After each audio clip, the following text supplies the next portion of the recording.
এই যে হাতের উপরে যে মান্ডালা ডিজাইনটা দেখছো, এটাই কিন্তু আজকে তোমাদের সঙ্গে শেয়ার করব। তো সবার ফার্স্ট একটা স্ট্রেট লাইন করে নিয়েছি, আর সেই লাইনের উপরেই একটা চারকোনা বক্স করেছি। তারপর উপর থেকে এবং নিচের থেকে কিছুটা ভি আকৃতির শেপ করে নিয়ে সেই চারকোনা বক্সের উপরেই কিন্তু ডিজাইনটা করেছি।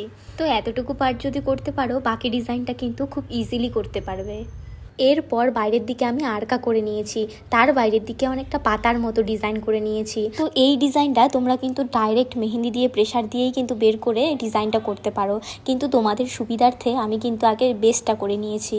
তারপর উপরের দিকে এবং নিচের দিকে আমি ছোট ছোট পাতা করে দিয়েছি, আর ভেতরের দিকে আমি গোলাপ দিয়ে কিছু কাটওয়ার্ক করেছি।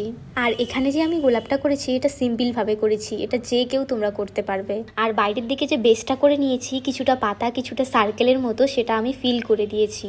তো আগেই বলেছিলাম মেহেন্দিটা একটু প্রেসার দিয়ে বের করলে কিন্তু এটা তোমরা ডাইরেক্টও করতে পারো। তারপর ভেতরের দিকে যে কাটওয়ার্কটা করেছিলাম সেটা ফিল করে দিয়েছি। তো ডিজাইনটা তোমাদের কেমন লাগলো তো তোমরা অবশ্যই জানিও।